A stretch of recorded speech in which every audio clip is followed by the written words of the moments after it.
In the 20th century, we are studying legal literacy under PIL. Okay, so in 20th century, consumers rose in stature and power as an interest group within society, while the traditional professions came under criticism for being unresponsive and paternalistic.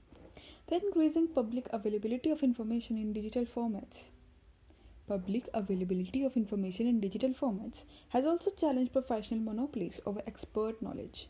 Taken together, these trends have resulted in new approaches to professional practices that are more collaborative in nature. Professionals have begun to involve their clients more actively in decision making and problem solving based on shared information and knowledge. In order to play a more active role in securing their own welfare, lay people, means laymen, have been encouraged to develop a deeper understanding of professional fields that were formerly considered the domain of experts only. The development, wait a sec.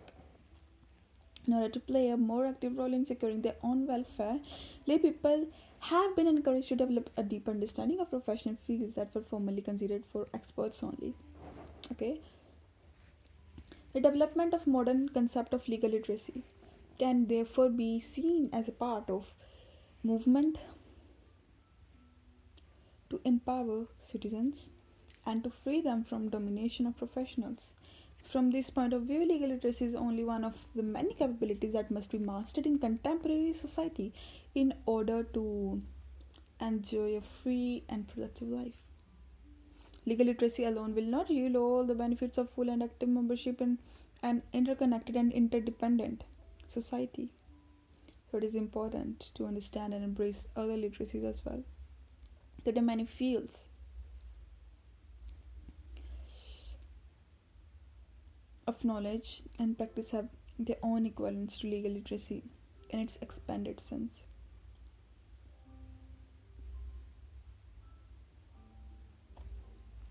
Related socio-legal concepts.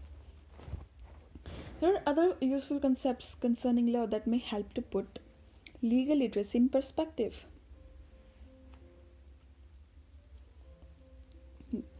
Three of these are legal consciousness, legal mobilization, and legal socialization. Legal consciousness is a socio-legal term that refers to awareness of law and legal institutions together with attitudes toward them among members of the public. Let me write it. It helps us to understand the significance of people attached to the law in relation to their everyday affairs. Legal consciousness can be studied. It helps us to understand significance of people attached to the law in relation to their everyday affairs. Legal consciousness can be studied in relation to popular culture, which often portrays lawyers, and judges in entertainment media and helps to shape public ideas and attitudes toward them. Legal consciousness is also related to the concept of norms, which is used to describe everyday expectations of a proper behavior, including etiquettes, morals, and laws.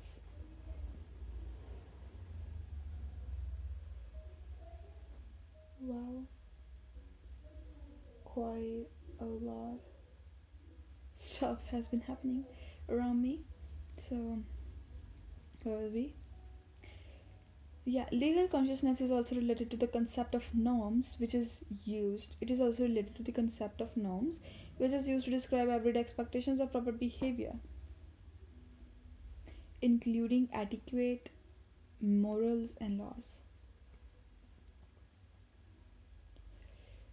Concept of norms, which is used to describe everyday behavior, everyday expectations of proper behavior, including etiquettes, laws, morals. Some rules that are usually followed are not law but merely norms. So, legal consciousness may not be required in some areas of life.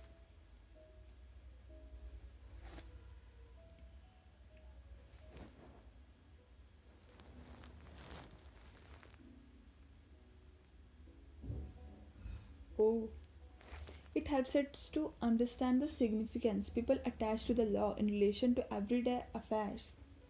Legal consciousness can be studied in relation to popular culture, which often portrays law, lawyers, and judges in entertainment media and help us to shape public ideas and attitudes towards them.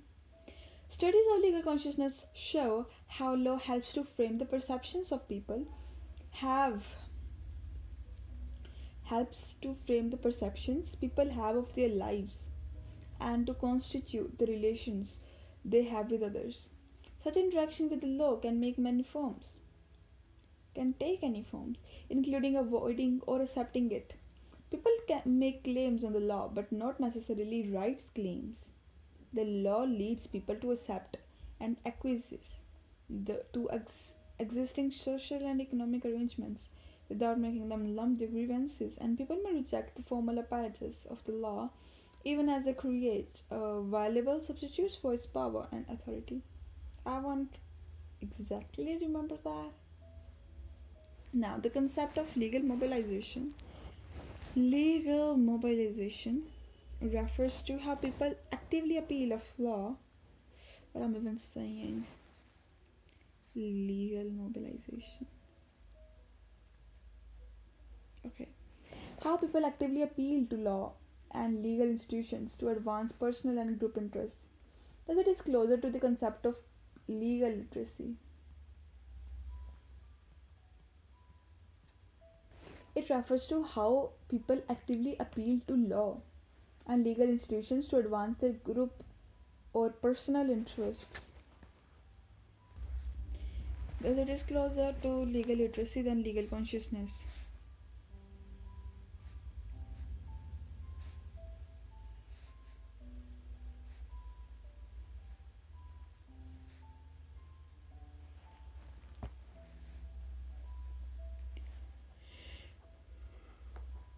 Because where is that? What is spelling? Right. Okay. So, because mobilization emphasizes the instrumental use of law,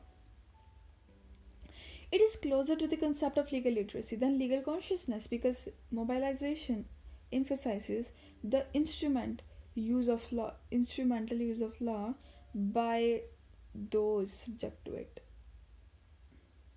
It differs from legal literacy in that mobilization usually builds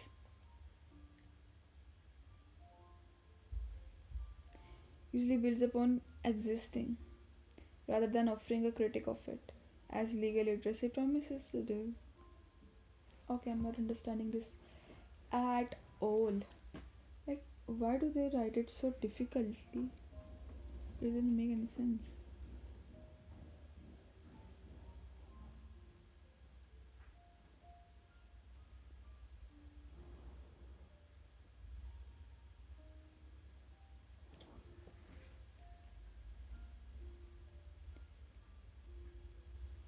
Explain the paragraphs of legal consciousness and legal mobilization in very simple and easy language, but you know, covering all details. Okay, I got delayed.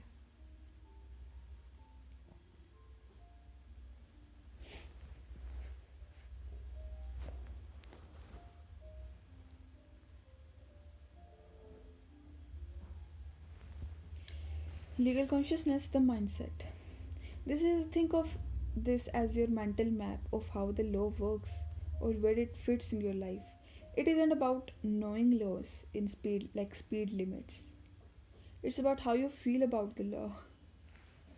How do I feel about the law? Oh, I love him. And how you use it to make sense of your world. It's not about just knowing what's your laws. It's about how you feel about it and how you apply it in your day-to-day life, or how you use it to make sense of your world. It frames reality. It's like a pair of glasses. When you put them on, you start to see your relationships with a boss, a neighbor, or the government through a legal lens. Three ways people react. The text explains that people don't always follow the law, they interact with it in different ways. Acceptance, you agree with the rules and follow them quietly. Okay, avoidance, you know the law is there, but you try to stay away from it to solve your problems privately. Rejection, you decide the formal legal system is useless or unfair and create your own substitutes like neighborhood agreement to settle to handle issues instead. Acceptance, avoidance, rejection. Lumping grievances. This is an important detail. Sometimes people have a problem, a grievance, but choose to lump it, meaning they just swallow the anger and do not do nothing because they don't think the law will help them. That's quite saddening to know.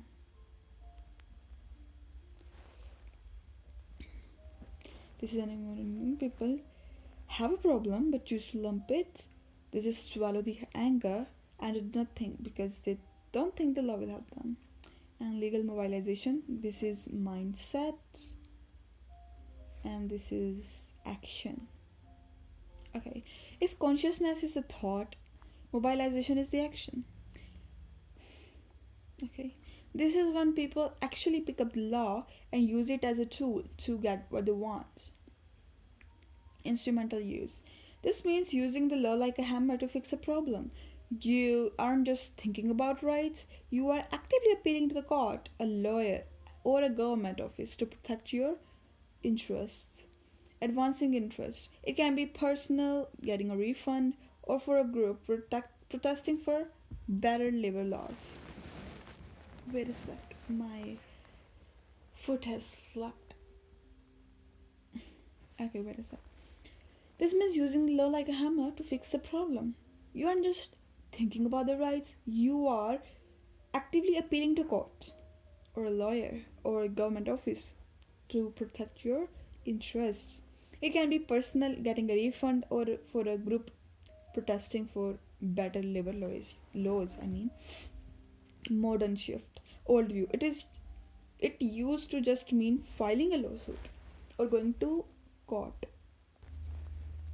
Now, modern view, it now it also includes strategies. It's about how groups use the law to grab public's attention and force people to listen to their complaints. It now includes um, strategies. Old view, filing a lawsuit, my bad, or going to court, right? New view, new view, strategies like how to gain public attention.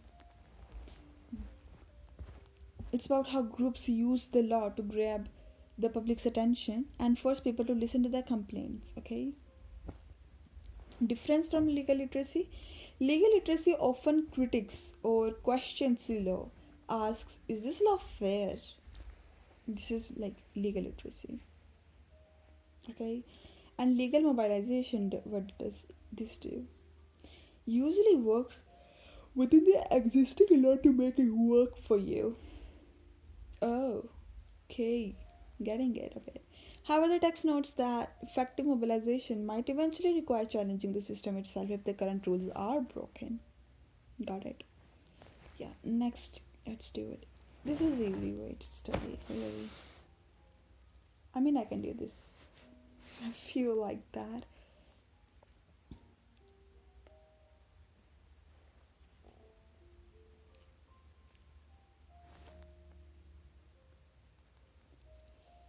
Now I'm even getting it, really.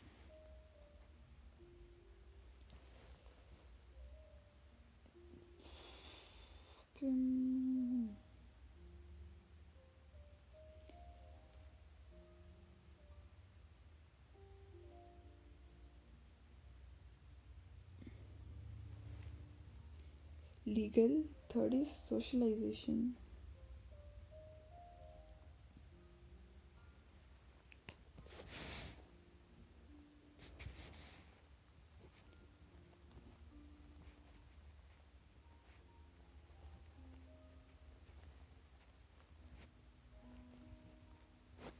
Okay.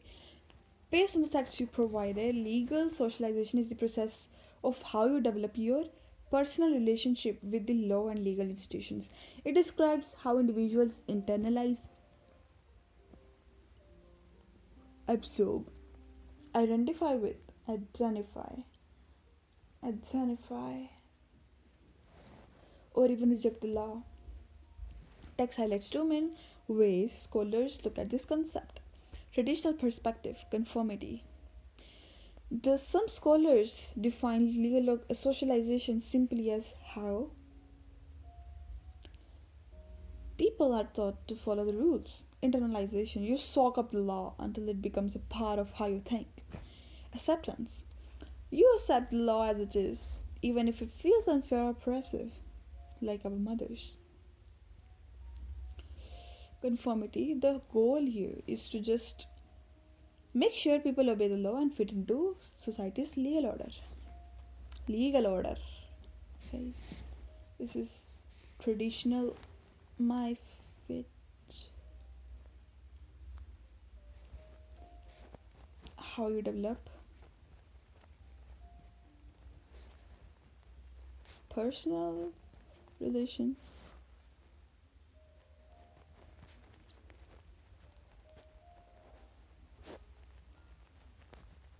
with law and legal institutions.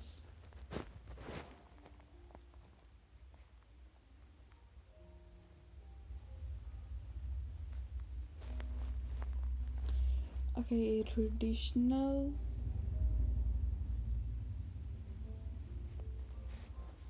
internalization, which is like that's how you think now, right? That's your thinking now. You have soaked up the law until it becomes part of how you think.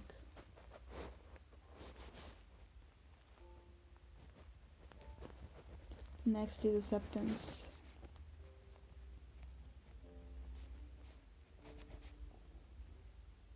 Like, you have accepted the law, even though it felt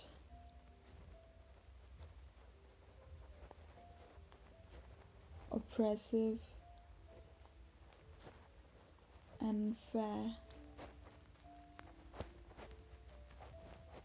right? Third one is conformity.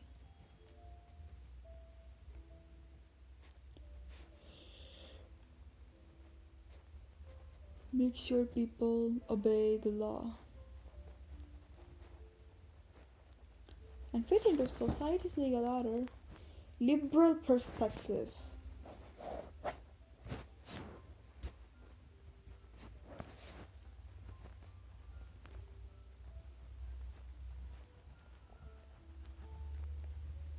It is. Other scholars believe legal socialization should be more about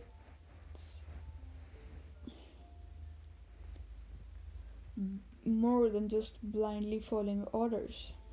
They argue it should include critical perspective. You shouldn't just obey, you should be able to look at law and ask, is this actually fair? Concern for justice. The highest level of socialization is when you care more about true justice than just doing what you are told. Third, mutual change. It is seen as a social process where both the person and the legal system can interact and change each other. Critical perspective.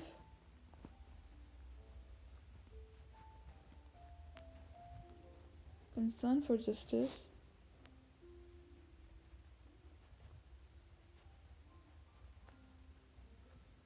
And mutual change. Both can change either who the person and the legal institution. Concern, they just don't follow what they were told, but see if this is actually the true justice. Highest level of socialization. And critical perspective, you are not to just obey. You have to look at law and ask, is this actually fair?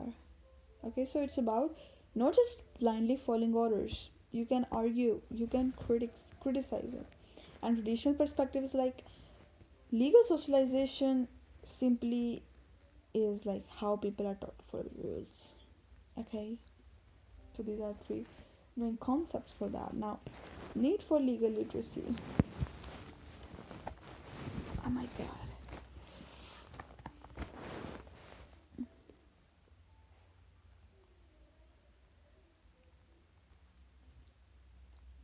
There are a lot of stuff, yeah.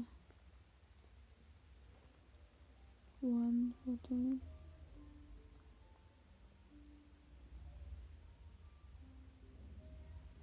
Let me check the questions.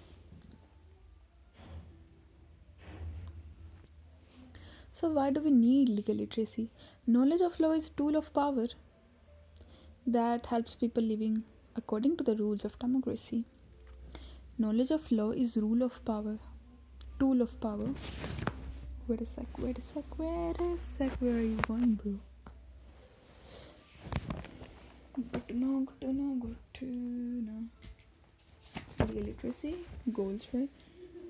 Knowledge of law is tool of power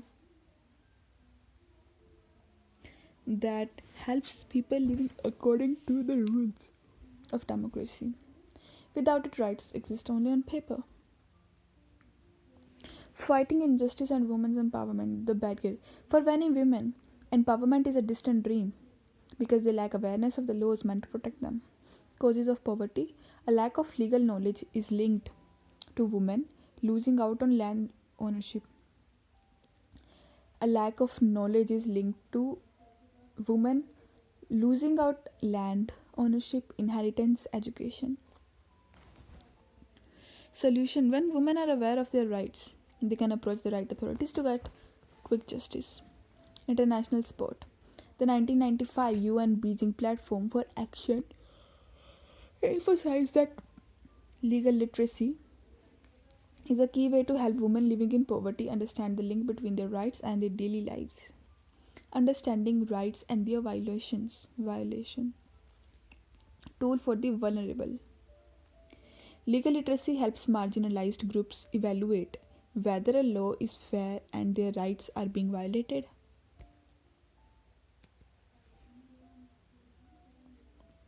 This legal literacy helps marginalized groups evaluate whether a law is fair and their rights are being violated.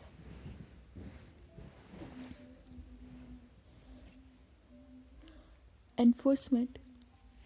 Once a person knows their rights, they can bring the legal machinery into force to stop violations.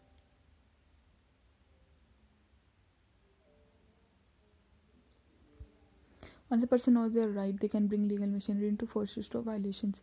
Free legal aid in India, Article 39A of the Constitution directs the state to provide free legal help to ensure justice is balanced for everyone.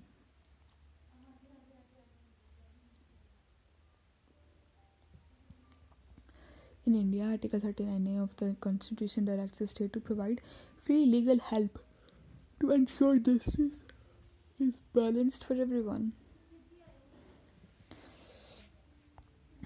Transparency. This is legal literacy. Understanding rights and their violations.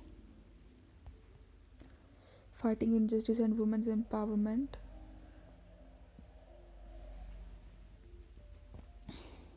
1995 UN Beijing Platform for Action emphasized that legal literacy is key way to help women living in poverty understand link between their rights and their daily lives. It is transparency and accountability. Rule of law. When citizens know the law, they can demand that the government be honest and responsible. Role of NGOs. Group like MARG, Multiple Action Research Group, help change public attitudes so people start demanding justice from the state. Empowering the poor. Legal entitlements. The law gives poor people powers and immunities, but these are useless if people don't know they exist. UN findings. UN Commission on Legal Empowerment of the Poor 2005 find that lack of legal understanding is a major barrier that keeps poor people from accessing justice. Obviously. Three main goals of legal literacy: educational, competency, and critical. Spreading basic information about laws, responsibilities to the general public. Competency: building the actual skills needed to interact with the legal system. How to file a claim. Critical: encouraging people to look at law critically and suggest ways to make it more fair and modern. How these goals are achieved: public service. Lawyers often provide pro bono, free education, and law students run clinics to teach the community. Targeted education, street law.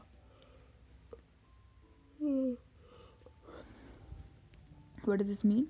Street law programs help street law programs help youth who might get into trouble, while other programs are designed specifically for doctors, teachers, and or business people.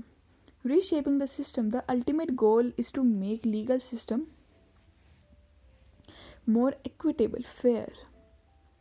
By having a legally literate public, society is less likely to turn to violence and more likely to use the law to seek peaceful reform. Would you like? Okay,